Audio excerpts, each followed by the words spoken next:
स्वामी परमानंद जी, महाराज जी का भी प्रश्न इसी पे था। उड़िया बाबा का जो दृष्टांत आपने सुनाया कि गंडासे से उनके शिष्य ने, तो महाराज जी आप पूछना चाह रहे हैं कि जो करता था, जिन्होंने ऐसा किया, महाराज जी इनका तो चलो समझ आती है जैसे आपने बताया, तो उनको भी दंड विधान होगा अभी आगे, या उनका भी ऐसा ही? भारी दुर्गति, ऐसे लोगों की भारी दुर्गति। अब परिणाम सुनाना शुरू करें। आत्मा प्रकाश स्वामी जी को जिन्होंने मारा, स्वामी जी ने नाम नहीं लिया, लेकिन 2-3 महीने बाद वो ऐसे पागल होकर चीख चीख करके कहते थे, मैंने स्वामी जी को मारा, मैंने स्वामी जी को मारा। पागल हो गए, मैंने स्वामी जी को मारा। परमानंद स्वामी जी को जिसने जहर दिया, जगदीश्वरानंद शिष्य था, ऐसे आंख पलक बनना बंद हो गई। पूरे शरीर में जैसे पानी लगने के बाद मिट्टी सूख जाती तो पपड़ी पड़ जाती है, ऐसे पपड़ी, और जहां उंगली रखो वहां मवाद। वो चिल्ला चिल्ला के कहता, मैंने गुरु जी को विष दिया, इसलिए मेरी दुर्दशा हो रही, मुझे बचा लो। कौन बचावे? सड़ के मरा।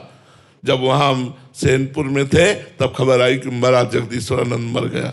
अरे संत का अपराध करने वाला, संत को दुख देने वाला, संत द्रोही, गुरु द्रोही कभी चैन से जी सकता है?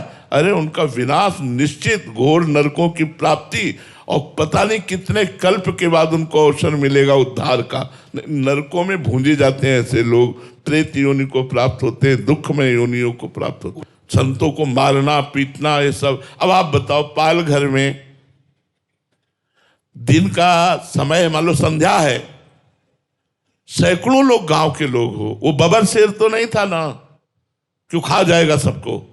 साधु वेश था। अगर तुम्हें लगता है बच्चा चोर है, तुम्हें लगता है ये ठीक नहीं है, तो फिर अगर दंड विधान लायक लगते हैं तो सरकार को सौंप दीजिए। बिल्कुल निरपराध संतों को दौड़ा दौड़ा के मार डाला। क्या अपराध था उन संत का? कोई कहते बच्चा चोर है तो तुम मान लोगे? अरे उनको हम कह रहे बैठा लो, पूरी रात उनकी जानकारी करो, जहां से आए हैं वहां से जानकारी करो। ऐसे कैसे मार डाला? दौड़ा दौड़ा के जिंदा मार डाला उनको। ये क्या है? इस विषय पर जाने पर हृदय दुखी हो जाता है। ऐसे संतों को पीड़ा दी गई, क्या भगवान नहीं देख रहे थे? तब यही कहना होता है कि वो स्वयं में लीला करके दिखाते हैं। जा रहे हैं तो उनके चरणों में बाण मार रहा है, बहेलिया बाण मार रहा है। एक परब्रह्म परमात्मा की अंतर ध्यान लीला इस तरह से हो रही जगदीश्वर द्वारिकाधीश की कि उनके दाहिने चरण पर बाण मार रहा है, और भगवान पर। तो ये भगवान की लीला ही है। बकाया हम इतना जरूर कहेंगे कि अगर प्राकृतिक माया के बस संतों से गलती भी बन जाए तो उन्हें क्षमा ही करना चाहिए, उनको दंड नहीं देना चाहिए, उनका तिरस्कार नहीं करना चाहिए, उनका अपमान नहीं करना चाहिए। वो भगवत स्वरूप हैं। कोई मायाकृत लीला बन भी जाए तो नमस्कार ही करना चाहिए।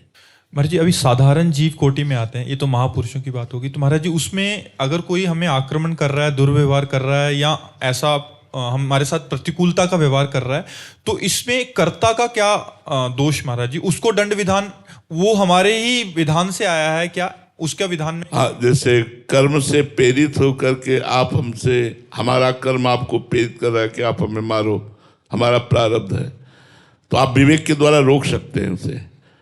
अगर नहीं रोके तो आप क्रियमाण के कर्ता भी बन गए, उसका तो प्रारब्ध भोग हो गया, आपका क्रियमाण बन गया, आपको दुर्गति भोगनी पड़ेगी।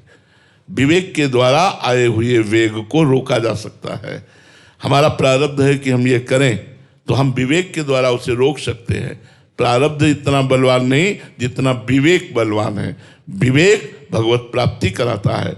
विवेक सत्संग के द्वारा प्राप्त होता है, संतों के संग के द्वारा प्राप्त होता है। ऐसा नहीं कि मेरा प्रारब्ध है पिटने का और आप मुझे पीट रहे तो आप निर्दोष हैं। आप हमारे भारतीय कानून में भी दोषी हैं और भागवतिक कानून में भी दोषी हैं। दोनों में दोषी पाए जाएंगे, क्योंकि आप विवेक के द्वारा रोक सकते थे, लेकिन आपने क्रोधावेश में आकर दंड दिया, तो उनका तो प्रारब्ध निपट गया, आपका क्रियमाण बन गया, अब आपको भोगना पड़ेगा।